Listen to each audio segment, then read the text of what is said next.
Oi, gente, boa noite. Vamos começar mais uma aula da terça-feira da Medicina de Emergência. Hoje o tema vai ser um tema muito interessante, vai ser asma e DPLC, o que vai mudar na abordagem da emergência de cada um deles. E quem vai apresentar vai ser o Vitor, ele é R2 de Medicina de Emergência de Divinópolis, eles estão começando a rodar com a gente lá no De Longe, desconheceu lá. E vai ser hoje e também pelo Odinésio, que é R1 de Fisioterapia da Emergência lá no Odilon Beres. Então vai ser uma sessão com com duas equipes, e a gente vai fazer esse jogo multidisciplinar aí para a gente discutir, porque a gente sabe que é um tema que a fisioterapia domina muito bem, e no manejo desses pacientes, o paciente necessita muito deles, e nós também, e a gente age em conjunto para a melhoria desse paciente. Vitor e Odinésio, é com vocês. Obrigado, Clarice. Pessoal, boa noite, prazer. Sou Vitor, sou residente de Medicina de Emergência de São João de Deus, sou R2. Conjuntamente com o Odinésio, que é residente de Fisioterapia do Odilon, a gente vai apresentar esse tema, que é asma e DPLC, que muda na abordagem inicial de cada um. De antemão, eu agradeço ao Odinésio por ter aceitado o convite e toda a equipe de fisioterapia da emergência que nos auxiliou nesse trabalho.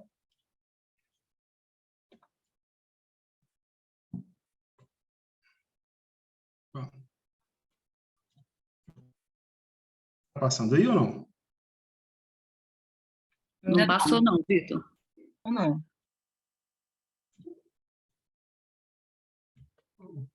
Foi? Foi. Foi, né? Combinado. A gente vai iniciar pela asma. Tá? A asma é uma doença inflamatória crônica. Ela é caracterizada por uma hiperresponsividade das vias aéreas inferiores e por uma limitação do fluxo aéreo variável reversível espontaneamente ou com tratamento. Quando a gente fala que ela é reversível, isso é um prognóstico positivo da asma, porque ela melhora clinicamente e, a longo prazo, o paciente tem um desfecho mais positivo do que comparado à DPOC. Aqui é um esquema para a gente entender um pouco a fisiologia da asma, que é importante antes da gente falar sobre o tratamento. A princípio, o paciente vai ter contato com um alérgeno. Esse alérgeno, entrando em contato com o organismo nosso, ele vai incentivar algumas mudanças. Os linfócitos TH, os macrófagos, mastócitos, neutrófilos, eles vão iniciar a produção de algumas interleucinas, citocinas, fazendo uma ativação neuronal. Após essa ativação neuronal, a gente vai ter uma mudança no nosso brônquio, vai ter uma hipersecreção do muco, vai ter uma vasodilatação associada a um edema. Esse edema vai ter mais muco, vai ter diminuição do lúmen do brônquio e também associada à descamação dos próprios cílios. Isso tudo indica para a gente pensar numa exacerbação da asma, que é o que a gente vai falar principalmente nesse nosso trabalho. A exacerbação da asma, ela refere a um episódio agudo ou subagudo de um aumento dos sintomas causado pela diminuição do fluxo aéreo expiratório. Como eu falei um pouco da fisiologia, o bronco, ele estando mais com mais muco e diminuindo a luz do vaso dele, ele vai ter uma diminuição desse fluxo aéreo e vai caracterizar a asma. Quais os sintomas que o paciente chega? Ele chega com dispneia, ele chega com tosse, o chiado, que a gente pode perceber pelo sibilo, a respiração ofegante e ou aperto no peito. Essa foto que a gente colocou aí foi para classificar um paciente com asma e com desconforto respiratório. Ele está numa posição antálgica que indica que ele está com desconforto respiratório e a gente tem que ficar atento a esses pacientes na nossa emergência. Alguns fatores desencadeantes para a asma surgir. O alérgeno é um dos principais deles, né? Associado a algumas drogas, que pode ser beta-bloqueadores, pode ser anti-inflamatórios, como o AS. Paciente com algum tipo de estresse pode desencadear asma. IVAs virais, asma induzida pelos exercícios, também pode ter pólen, pode ter poluentes, pode ter próprio perfume, ou até pelo de gato, de cachorro, pode ser um desencadeante para ativar a asma. Esse é um quadro que é importante a gente pensar num paciente com asma e alguns sinais e sintomas que esse paciente pode chegar. Tem alguns marcadores de gravidade, e esses marcadores de gravidade comparam algumas exacerbações, que é de leve a moderada, grave ou com risco iminente de morte. a gente pensar nesse primeiro marcador de gravidade, que são as conversas. O paciente chega na nossa emergência conversando, explicando a situação que ele está vivendo, quais que é o seu passado e tudo. A gente pensa, se ele tiver com uma asma, ele está numa exacerbação leve ou moderada. Se ele chegar falando palavras ou palavras intercortadas, já é a gravidade. E se ele não conseguir falar, tem uma exacerbação de risco iminente. A posição, conforme aquela imagem que eu já mostrei, para paciente com exacerbação leve, ele prefere sentar a deitar, grave, ele fica mais curvado, e o próprio estado mental do paciente, que a gente também pode pensar, que vem do não agitado até o sonolento ou confuso. A frequência respiratória aumenta, o uso das musculaturas acessórias, a frequência cardíaca aumenta e a saturação de oxigênio diminui. E esse fluxo respiratório máximo é o peak flow, que também pode ser usado, um pouco difícil de usar na emergência, mas que o Dinésio vai explicar isso melhor mais para frente. Esse slide é para representar um pouco o paciente que chega na nossa emergência, como se fosse um caso clínico. Esse paciente chega com uma ficha laranja e a gente já sabe, e ele já é sabidamente asmático. Ele chega com um estado de consciência ruim, ele chega com uma fala entrecortada, uma saturação de oxigênio baixo e uma taquicardia. E a gente prediz que ele tem um diagnóstico de asma. Com esse diagnóstico em mãos, com esse paciente no nosso cenário da emergência, quais seriam as terapêuticas que a gente vai usar? Assim, a gente começa os nossos objetivos. O principal objetivo é a melhora da função musculatória respiratória. Esse paciente, do caso clínico anterior, provavelmente ele está com esforço respiratório, esforço em fúrcula, tiragem intercostal, e com isso, além disso, ele está com uma hipóxia, né? E que a gente tem que melhorar essa oxigenação. A gente melhora com qual suporte? Pode ser o catéter nasal, pode ser a máscara de alto fluxo não inalante, a máscara inalante, a própria VNI ou até a ventilação mecânica. Com isso, a gente diminui a resistência das vias aéreas e, além disso, a gente tem que pensar que esse paciente pode estar com algum outro fator associado. Pode ter uma pneumonia, alguma outra situação que a gente tem que checar e investigar e também tratar. Essa tabela é a principal no tratamento da asma, tá? É principal na exacerbação da asma. Aqui, conforme o caso clínico, um paciente que chegou na nossa emergência, a gente primeiro tem que monitorizá-lo, né? Ele vai para o monitor, ele vai para o oxigênio, se saturação menor que 93%, e a gente pega um acesso venoso. Primeira coisa que a gente vai fazer é o salbutamol, que é um agonista, beta-agonista beta-2 de curta ação, que a gente faz de 4 a 10 jatos. A gente tem que fazer 3 ciclos a cada 20 minutos e reavaliar. Na asma é muito importante a reavaliação a cada ciclo ou a cada hora. Se o paciente tiver um pior prognóstico, a gente pode aumentar o número de puffs, ou a gente pode diminuir o número de puffs, e o salbutamol ele pode ser espaçado de hora em hora, de 2 em 2 horas, conforme a clínica do paciente. Além disso, a gente já usa o corticoide sistêmico. Na diretriz da AGINA, que é o órgão que nos rege sobre a asma, eles orientam que um paciente com uma asma com exacerbação moderada a grave, ele já é indicação da gente iniciar o corticoide venoso, o corticoide sistêmico. O corticoide pode ser tanto oral quanto venoso, não tem diferença no tratamento. Vai ser o quanto o paciente vai tolerar. Se o paciente tolerar via oral, a gente pode iniciar prednisolona 40 a 50 miligramas por via oral, uma vez ao dia por 7 dias. Se ele não tolerar, a gente pode fazer hidrocortisona, 250 miligramas, diluída no soro de 100, correr em 10 minutos. Tá? Seguindo o tratamento, a gente faz o hipatrópio. O hipatrópio, a gente pode fazer 8 puffs da mesma forma que a gente faz o salbutamol. Faz 3 ciclos de 20 em 20 minutos e espaça. O hipatrópio, ele espaça de 3 ou de 4 em 4 horas. E ele é um medicamento que ele diminui a taxa de internação. Então, se esse paciente for internado, não há necessidade da gente manter o hipatrópio na prescrição do paciente. Não tem evidências científicas que ele melhora o desfecho. E um paciente grave, que não melhorou com essa situação, a gente pode usar o sulfato de magnésio. A gente tem que ficar atento que o sulfato de magnésio pode ser de 10%, 20%, 50%. Então, a gente tem que avaliar na nossa farmácia qual é o que a gente tem. E a gente pode fazer a dose de 1 a 2 gramas endovenoso, diluído no soro a 100, soro fisiológico 100 ml, e correr de 20 a 30 minutos. A gente tem que ficar vigilante nesse paciente, né? E o paciente que chega na nossa emergência com uma insuficiência respiratória aguda ou que eu faço todo esse tratamento e o paciente não responde bem e está piorando, a gente tem que fazer a intubação, né? E a intubação, nesse caso, pode ser uma intubação atrasada, porque o paciente está agitado, e também eu posso usar a droga da cetamina, que a gente vai usar o efeito colateral dela como broncodilatação, que é uma indicação na asma. Esse gráfico ele não é da exacerbação da asma, mas a gente resolveu trazer porque a Gina teve uma nova publicação agora, de 2023, dia 2 de maio foi dia da asma, e sempre publica anualmente. Não teve tanta mudança em relação à Gina de 2022, mas é importante a gente pensar nesse quadro por quais motivos. Depende da porta que a gente está na emergência, dependendo do paciente, se a gente tem condição de encaminhá-lo para o CTI, ou dependendo se a gente tem condição de encaminhar para a enfermaria, às vezes a gente fica muito tempo com o paciente, então o paciente já sai da exacerbação e a gente tem que começar a fazer o tratamento clínico. Então a gente tem que entender fora da exacerbação também um pouco. A primeira coisa a gente tem que pensar, o nosso diagnóstico de asma confirma? Confirmando, esse paciente tem alguma outra comorbidade associada? Se não tiver, a gente faz o START. O START pelo Gina, o que eles orientam?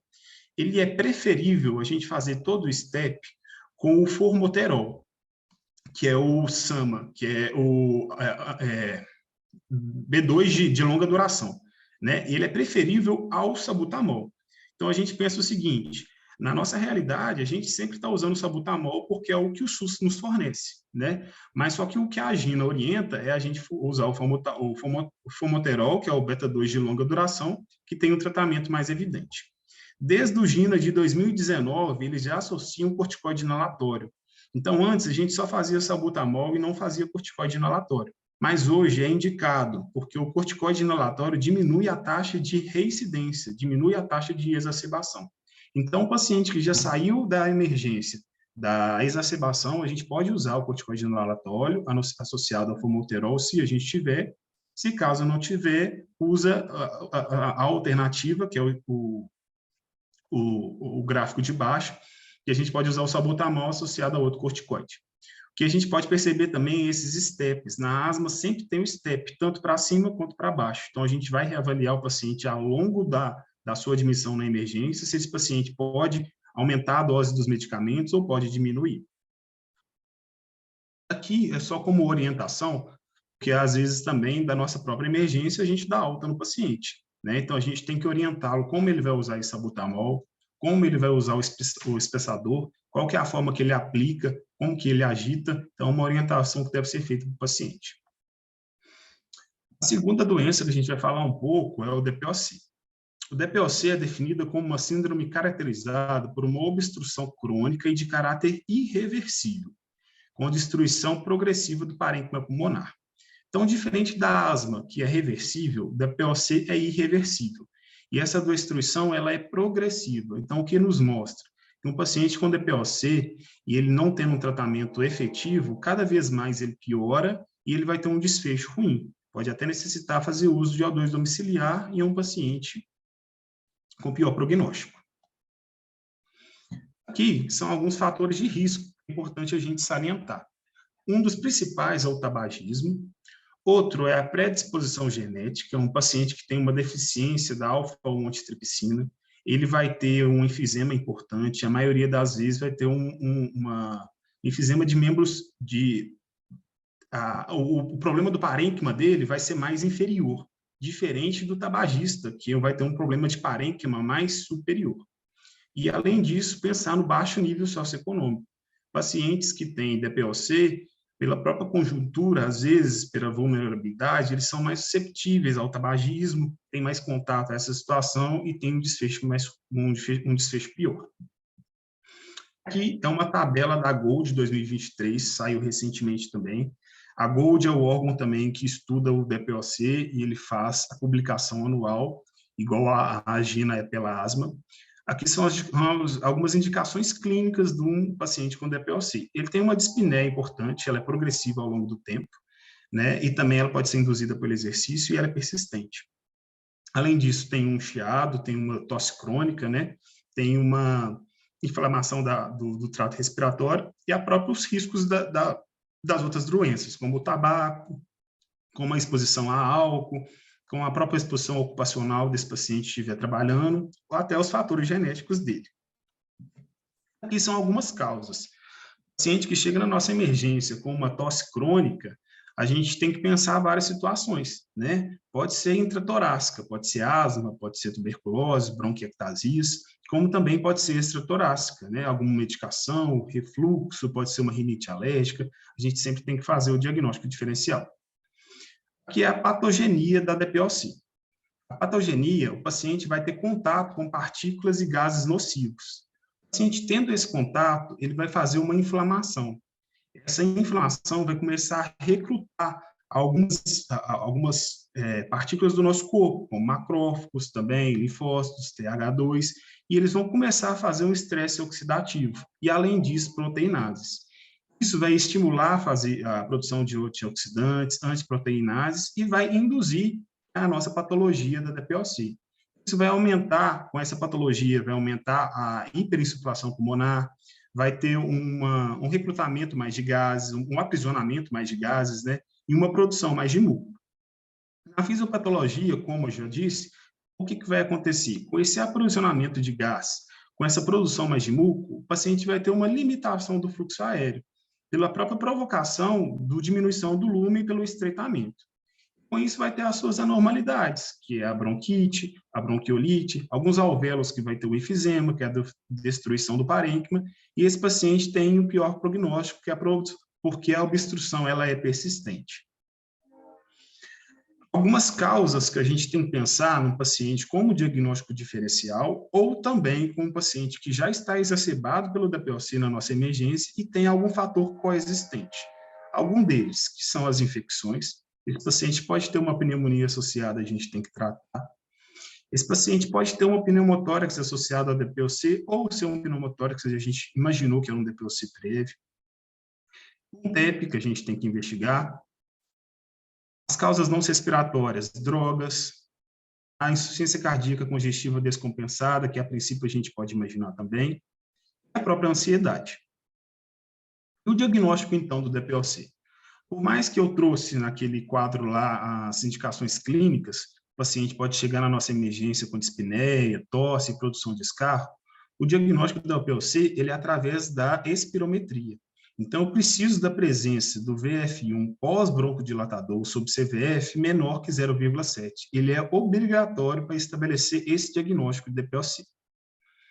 Aqui é um quadro da Gould que classifica o paciente. Na nossa emergência, a gente não vai conseguir classificar, né? Que o paciente chega já instável, a gente tem que tratar. Mas é importante a gente saber para a gente fazer até a transferência de cuidados dele, né? O Gould 1, o paciente tem FeV maior que 80, o 2 de 50 a 80, o 3 de 30 a 50 e um paciente de ruim prognóstico, que é menor que 30. Aqui são algumas tabelas que já estão nas Golds anteriores, não foram incluídas apenas nessa Gold de 2023, e que não é usada na emergência, mas sim no ambulatório. Mas, através dela, a gente consegue classificar o paciente no grupo, sabe? E, através dela, o médico consegue manejar e fazer o tratamento melhor. Aí, o paciente é recolhido com esse questionário e ele consegue determinar se ele é no grau 0, 1, 2, 3 e 4 através da dispneia. Se o paciente tem uma dispneia leve, se o paciente tem uma dispneia ao caminhar, uma dispneia ao caminhar 100 metros, ou nem consegue andar bem. E esse é um outro questionário também, que chama CAT, que também é introduzido principalmente no ambulatório. O paciente responde essas 8 perguntas e tem uma numeração que é de 0 a 40. O paciente com mais de 25 pontos, ele é um DPOC e a gente tem que fazer o tratamento dele conduzido através dos sinais e sintomas.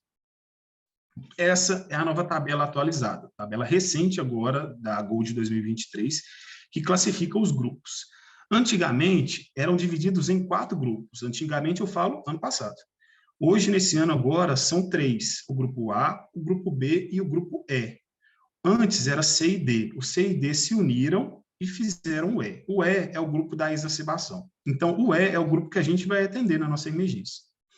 Então, começando pelo E. O E vai ser o paciente que vai ter uma exacerbação moderada com necessidade de hospitalização ou 2 exacerbações. O A e o B são pacientes que vão ter nenhuma exacerbação ou uma exacerbação. A diferença do A e do B é aquele questionário que eu mostrei. O A, o MRC é de 0 a 1 e o CAT menor que 10, e o B é um MRC maior igual a 2 e um CAT maior que 10. Aqui, similar àquele caso clínico que eu pensei na asma, a gente vai pensar no DPOC. O paciente chega para a gente com uma ficha laranja com uma tríade clássica, uma dor, um desconforto respiratório, uma tosse produtiva com escarro e uma hipóxia, né? E aí, associado a isso, ele vai ter uma hipercirculação pulmonar, uma cianose, um tempo expiratório prolongado. Isso nos indica a pensar num diagnóstico de DPOC. Pensando nisso, a gente tem que fazer o tratamento, né? Esse tratamento ele é para todos os pacientes com DPOC na nossa emergência. Primeira coisa, na emergência a gente vai monitorizar o paciente, a gente vai dar oxigênio se necessário. Nesse caso, a gente vai ter uma tolerância, a oxigenação do paciente com DPOC é acima de 90%, né? E a gente vai pegar um acesso venoso. O salbutamol a gente pode fazer como micronebulização ou também como puff, né? Pela COVID a gente começou a fazer muito puff. Pode fazer de 4 a 10 puffs, avaliar em 20 minutos, 3 ciclos e avaliar em 1 hora, da mesma forma que foi feito na asma. O anticolinérgico, o brometo de patrópio, ele também tem que avaliar a necessidade. Ele é um medicamento que ele diminui a taxa de internação, mas com a internação não é necessário manter o ipatrópio se o paciente não responder. E corticoide sistêmico pode ser a prednisolona se o paciente tolerar via oral ou a própria hidrocortisona. E avaliar a necessidade de antibiótico. Esse é um tema que a gente sempre tem que pensar no DPOC exacerbado. Para a gente pensar nisso, a gente tem essas 3 situações. Para a gente ganhar, para a gente prescrever o antibiótico para o paciente, ele tem que ter com expectoração associado ao aumento da dispneia ou produção de escarro, ou a expectoração com aumento da dispneia e com produção de escarro. E se o paciente estiver grave, estiver numa terapia intensiva, tiver em ventilação mecânica ou feito uso de VNI várias vezes, ele também tem indicação de uso de antibiótico pela GOLD. Essa tabela eu trouxe só para ilustrativo, não vou ler os antibióticos, mas é que a gente tem que pensar quais que a gente pode usar e até pela própria clínica do paciente. Se o paciente vai tolerar oral, se vai ser parenteral, se ele teve alguma internação prévia, que a gente tem que pensar no antibiótico, e o próprio antibiótico que a gente tem na nossa farmácia, no nosso pronto atendimento. Aqui é uma tabelinha que os antibióticos eles podem encurtar o tempo de recuperação desse paciente, sabe? Com o uso dele, ele tem recaída precoce da exacerbação e a duração do antibiótico tem que ser de 5 dias, tá? As metilxantinas que eram prescritas anteriormente, elas não são mais indicadas pelos efeitos colaterais. E, além disso, uma coisa que é importante a gente pensar é a VNI. A VNI é a primeira modalidade ventilatória no paciente com DPOC. Quem vai falar melhor vai ser o Odinésio também. Aqui é o que a GOLD delimita nesse de 2023, o paciente que acabou de sair da exacerbação e a gente tem que fazer o tratamento dele. A gente vai focar em qual grupo? O E, que é o paciente que a gente atende na nossa emergência.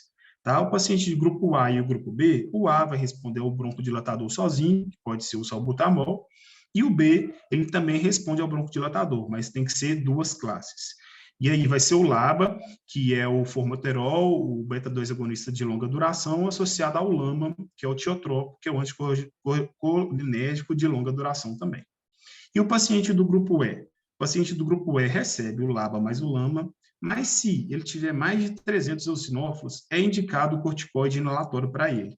Tá? E a novidade disso é que, fazendo esse esquema para esse paciente, diminui o risco de mortalidade. Isso é protocolado pelo GOLD de 2023. Mas só diminui se ele tiver mais de 300 eosinófilos e receber LABA mais LAMA. Aqui é uma comparação da broncodilatação, que sempre é mais importante a gente fazer o uso dos 2 medicamentos do que um medicamento e aumentar a dose deles. Porque pode ter alguns efeitos colaterais, como adrenérgicos, taquicardia, e também a efetividade, em comparação com os estudos, é muito melhor agrupado do que a medicação isolada. Aqui é um tratamento não farmacológico, né? É essencial a gente orientar o paciente a diminuir, a cessar o tabagismo, né?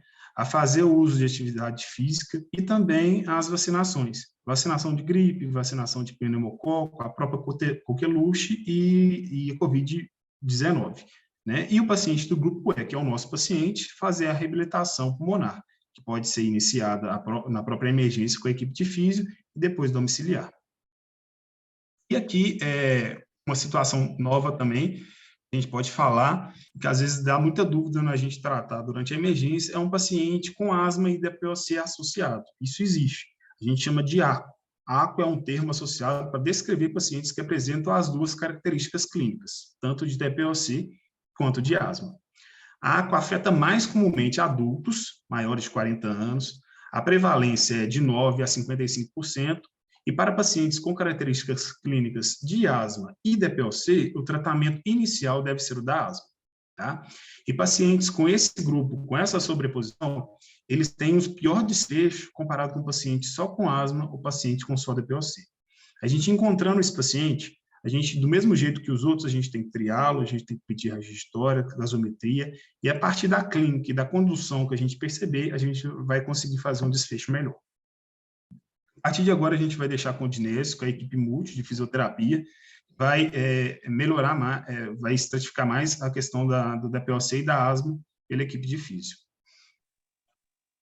Boa noite, pessoal. Eu sou o Dinésio, sou fisioterapeuta do Odilon Beds. A convite do Vitor, vou falar um pouquinho aí para você sobre a ventilação mecânica nos indivíduos com DPOC e asma exacerbada.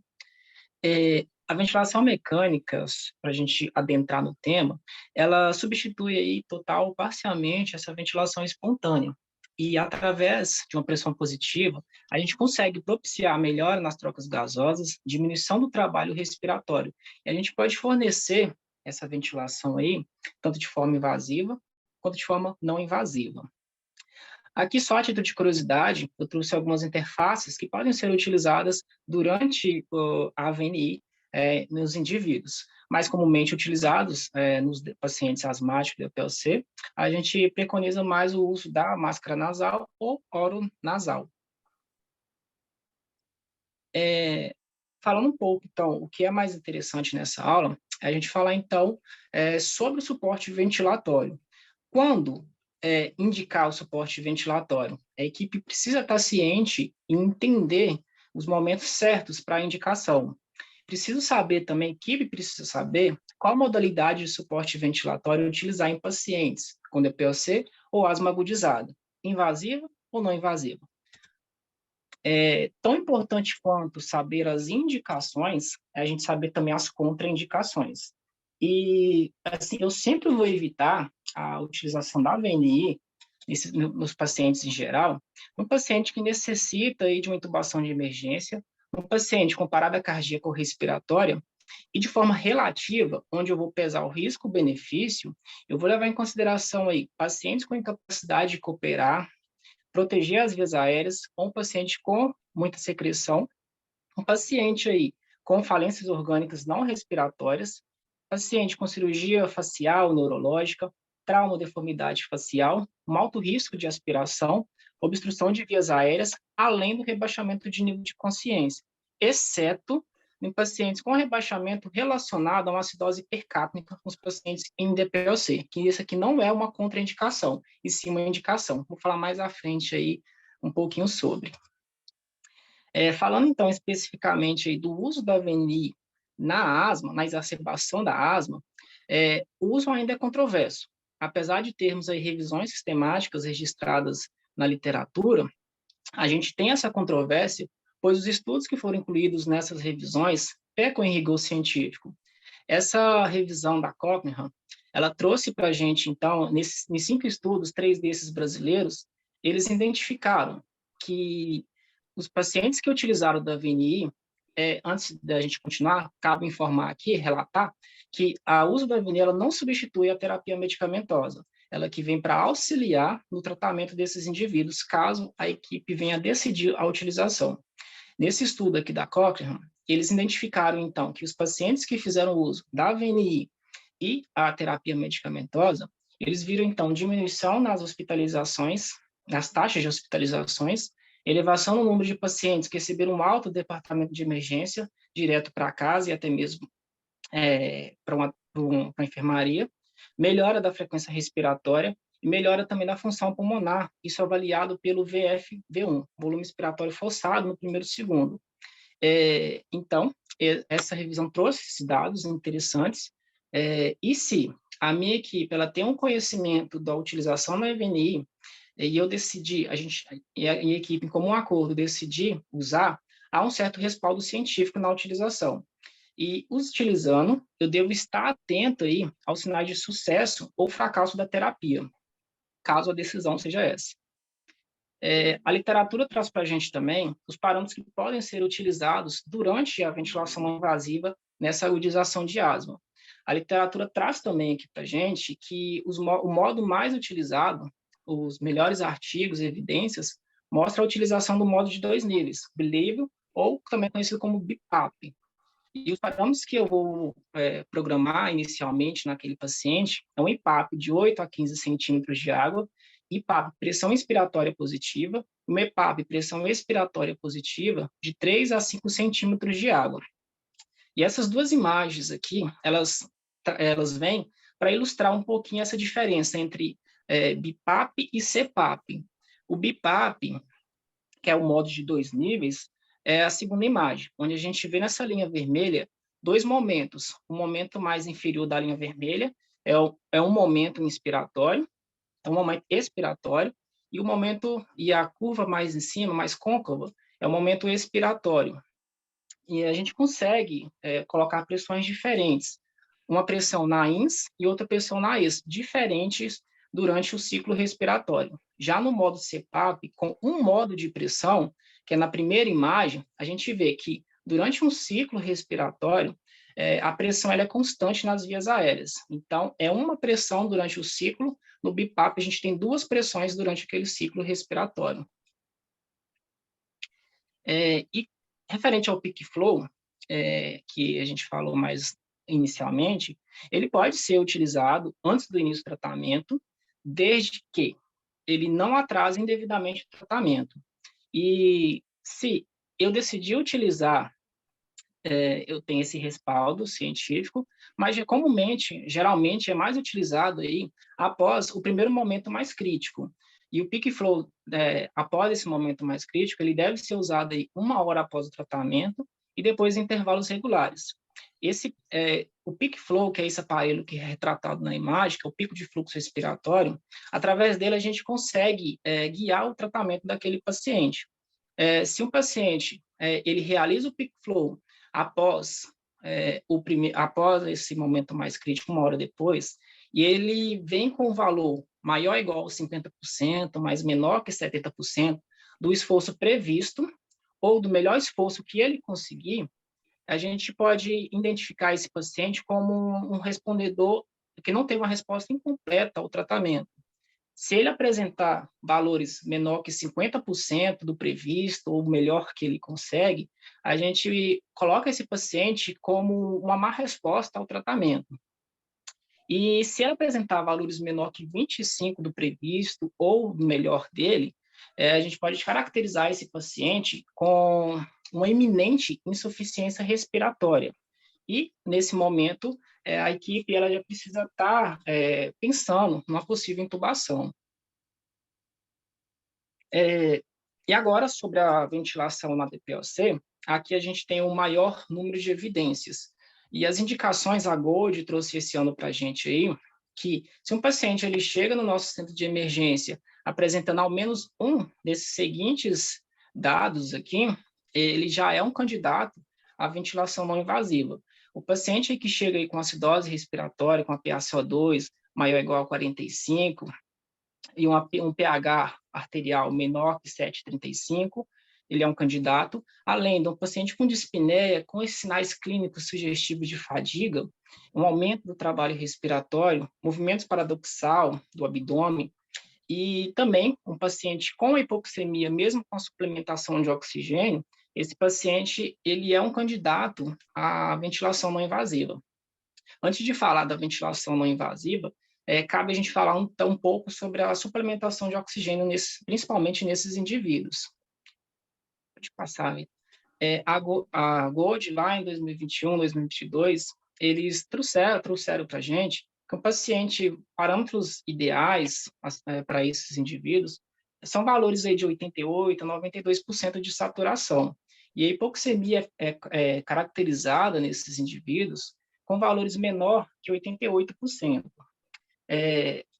E se esse paciente ele necessitar da suplementação, é ideal prescrever um oxigênio e titular para manter uma SpO2 maior que 90, inicialmente aí, não ultrapassando esses 92% que a Gold ela não traz esse ano, mas isso já é referência dos estudos anteriores.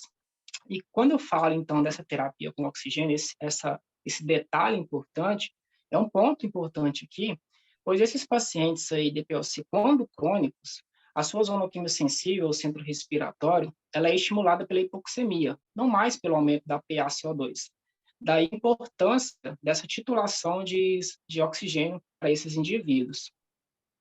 E falando, então, sobre a ventilação, a VNI na exacerbação aguda de DPOC, aqui nós temos o nível de recomendação A, o maior nível de evidência que a gente pode ter dentro de um estudo.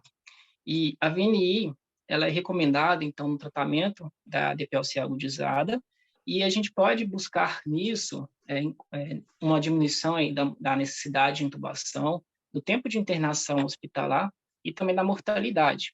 A gente, na utilização da VNI, a gente espera aí 75% de sucesso nos casos de hipercapnia e de até 50% nos pacientes hipoxêmicos com o uso dessa ventilação não invasiva.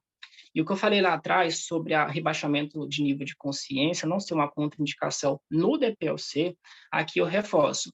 A VNI ela pode ser empregada nesses pacientes com rebaixamento de nível de consciência, secundária à hipercapnia, porém, eu tenho que estar atento, não é colocar a VNI das costas do paciente, colocar essa VNI nesse paciente, ficar atento entre 1 a 2 horas para verificar sucesso. Ele tem que ter uma melhora de consciência nesse intervalo de tempo para eu, então, identificar sucesso nessa terapia.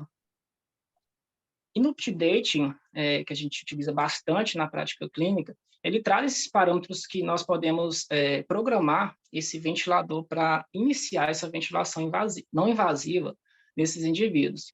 O maior número de estudos está na utilização do modo de 2 níveis, o BiPAP, o Bilívio, mas também temos estudos que mostram da utilização do modo de uma pressão somente nessa via aérea.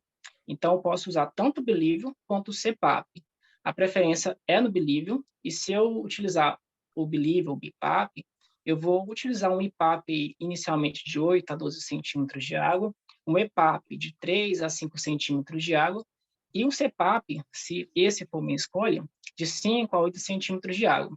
Eu posso ir titulando essa pressão de 2 em 2 centímetros, no caso do IPAP, até 20 centímetros de água, do EPAP até 10 centímetros, e no CPAP aí até 20 centímetros.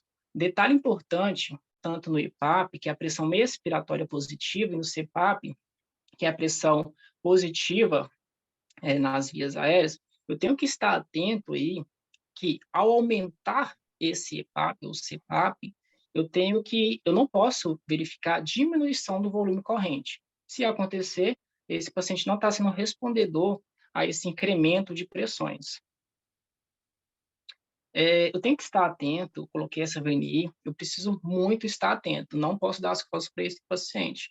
Eu tenho que monitorizar ele e verificar os sinais de sucesso. Eu preciso ver uma melhora na SpO2, uma melhora na dispneia, melhora no conforto do paciente, no status mental, na frequência respiratória, frequência cardíaca, um aumento na relação PF, PaO2 e FiO2, a diminuição do uso da musculatura acessória, e eu verifico aí nesses pacientes, um determinante de sucesso, uma queda na PCO2 superior a 16%, e melhora no pH para valores acima de 7,30, após essa primeira hora de VNI. Se eu verificar esses sinais, se eu identificar esses sinais nesse indivíduo, eu posso, então, caracterizar um paciente respondedor essa terapia não invasiva com essa ventilação.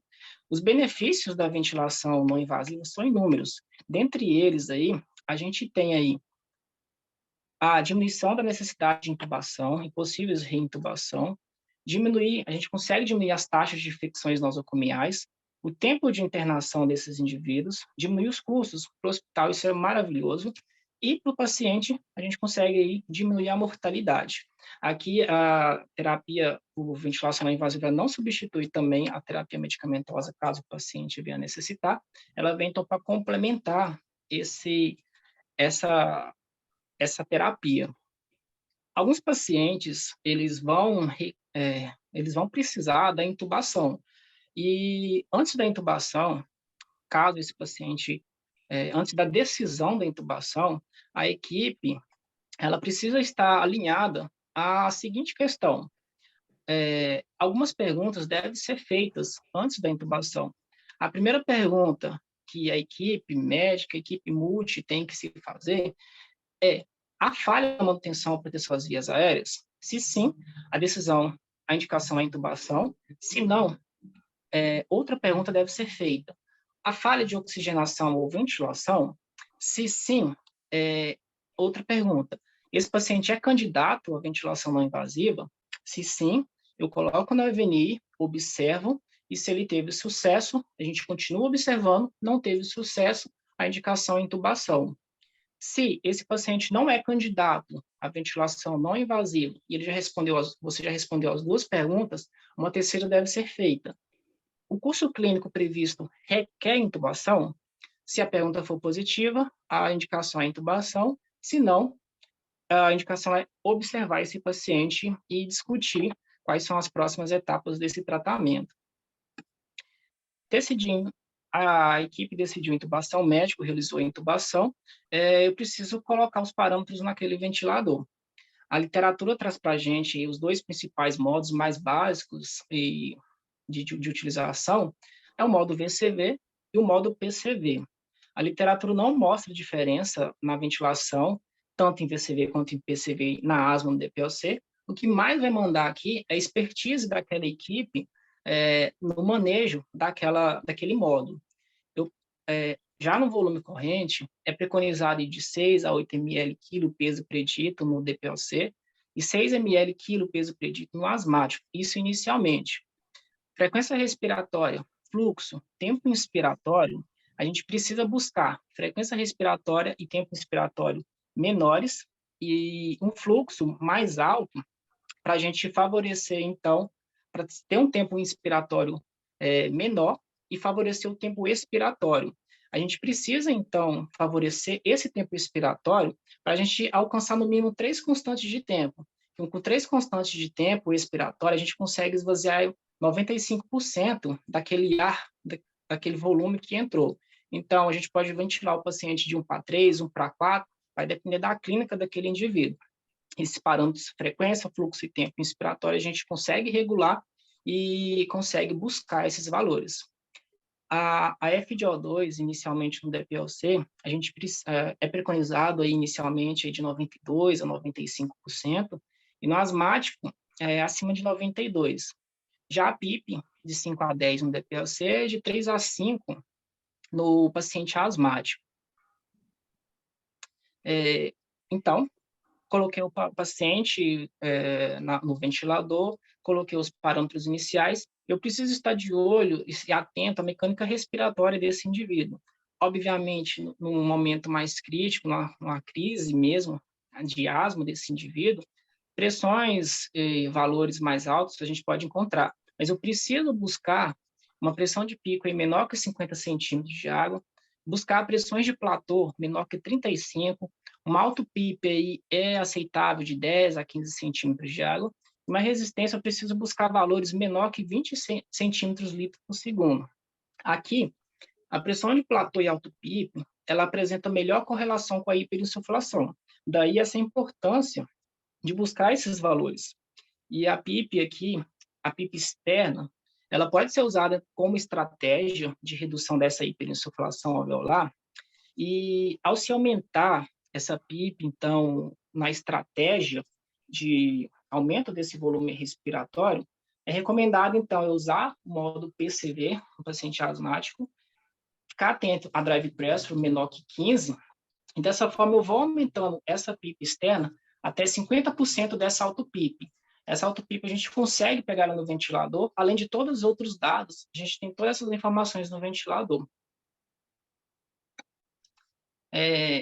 O DPOC também não é diferente, é um paciente que pode ter uma auto-PIP, pode estar hiperinsuflado, e eu preciso buscar, então, uma pressão de pico aí de até 45 centímetros de água e manter uma pressão de platô até 30 centímetros também. E devo estar também atento à auto-PIP. E ao ajustar essa PIP externa, e eu vou regular no ventilador, se o paciente estiver em PCV, eu preciso estar observando, então, o volume corrente expirado. Já em VCV, observar a menor platô que ele vai alcançar. Essas variáveis, elas vão me indicar que os ajustes conseguiram desinsuflar esse pulmão. E ao titular essa PIP como estratégia de tratamento, a gente não deve usar valores aí maior ou igual a 85% da quantidade da auto-PIP, pois os estudos mostram que isso daí vai favorecer valores maior ou igual a 85, vão favorecer essa hiperinsuflação. Ao longo do tratamento, eu preciso ter outras variáveis que eu posso estar acompanhando também, que são os loops, que eu consigo no ventilador também, a mechanical power, que eu consigo também no ventilador os dados para jogar dentro da fórmula, que isso vai guiar como aquele pulmão está comportando os loops, e a mechanical power vai me identificar, ela está associada aí, independentemente à mortalidade. Então, eu pego esses dados à beira-leito, jogo dentro de uma fórmula, eu preciso tentar manter uma mechanical power aí, menor que 17 joules por minuto. E aqui, já só para finalizar, eu trago essa imagem aqui, que é para retratar a auto-PIP e a PIP externa como estratégia de desinsuflação desse pulmão. A primeira imagem, a gente consegue ver aqui a curva fluxo-tempo. Essa caixinha verde representa aí o fluxo INS, e a linha tracejada, e a linha pontilhada e a linha contínua logo embaixo representa o tempo expiratório. Na pontilhada, a gente vê um pulmão normal, onde há inspiração em cima, e logo a linha pontilhada, ela volta até a baseline, que é essa linha que volta até essa linha roxa. Já a contínua, ela não volta até essa linha roxa, que caracteriza, então, que esse paciente ele não está exalando todo aquele ar que está insuflando. E essa outra imagem do lado, ela representa, então, a PIP e a auto-PIP. E o uso dessa PIP no paciente com auto-PIP, ela pode ser conceituada, então, na analogia da cachoeira sobre uma represa. Nessas três imagens aqui, e nessa analogia de hiperinsuflação dinâmica, na primeira imagem, a mais superior, ela é representada pelo reservatório de água escorrendo sobre uma barragem, representada pelo bloco azul. A barragem seria esse bloco azul. Isso aqui quer dizer que o volume está aumentando gradativamente, causando uma hiperinsuflação. Nessa segunda imagem aqui, se a PIP externa que eu consigo colocar for menor ou igual à quantidade de auto-PIP, a quantidade de água no reservatório dentro dessa analogia, ela consegue controlar a vazão dessa cachoeira. Ou seja, eu consigo controlar essa hiperinsuflação com uma PIP externa. Porém, nessa terceira imagem aqui, como podemos ver, uma vez que a quantidade de água no reservatório dentro dessa analogia ela aumenta, há um transbordamento, ou seja, essa hiperinsuflação dinâmica ela aumenta. Isso pode acontecer se eu colocar uma PIP maior que o necessário, ou vai depender da própria condição do paciente. Daí, a gente vem com aquela estratégia de usar 50% da auto-PIP. A auto-PIP a gente consegue no ventilador, a estratégia é usar até 50% dessa auto-PIP. E ao utilizar, observar durante esses ajustes o volume corrente expirado e também a pressão de platô. Essa última imagem aqui, ela nos pacientes aí com obstrução das vias aéreas, como asma, como a DPOC, que é o tema da aula, a expiração pode não ser completa no momento em que a próxima respiração é iniciada, levando a quantidades crescentes de ar aprisionado no final de cada expiração. Esse é o processo que a gente denomina, então, como hiperinsuflação dinâmica. Na imagem, essa curva azul reflete a ventilação, então, em pulmões normais, que mostra, então, o retorno à CRF, a capacidade residual funcional, ao final de cada expiração. Já a curva verde, ela mostra, então, o aumento progressivo dessa CRF em um paciente com hiperinsuflação, quando respirações excessivas são iniciadas antes da expiração completa. E então é isso, pessoal. Eu fui um pouco mais rápido, mas espero que tenham entendido e ficar à disposição para qualquer dúvida que tenha surgido. E deixando essa mensagem aqui, então, que a cura está ligada ao tempo e, às vezes, também às circunstâncias. Aqui são as nossas referências que nós utilizamos. Obrigado.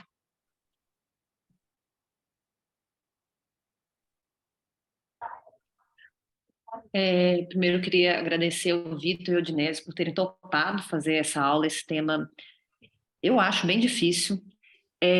Acaba que a gente, quem conhece lá no Poli do Odilon, a gente que dá plantão do Poli, a gente acaba se acomodando, porque a gente tem físios tão bons, tão experts lá, que a gente fala assim, não, deixa eles lidarem com a ventilação mecânica, vamos lidar com a parte medicamentosa.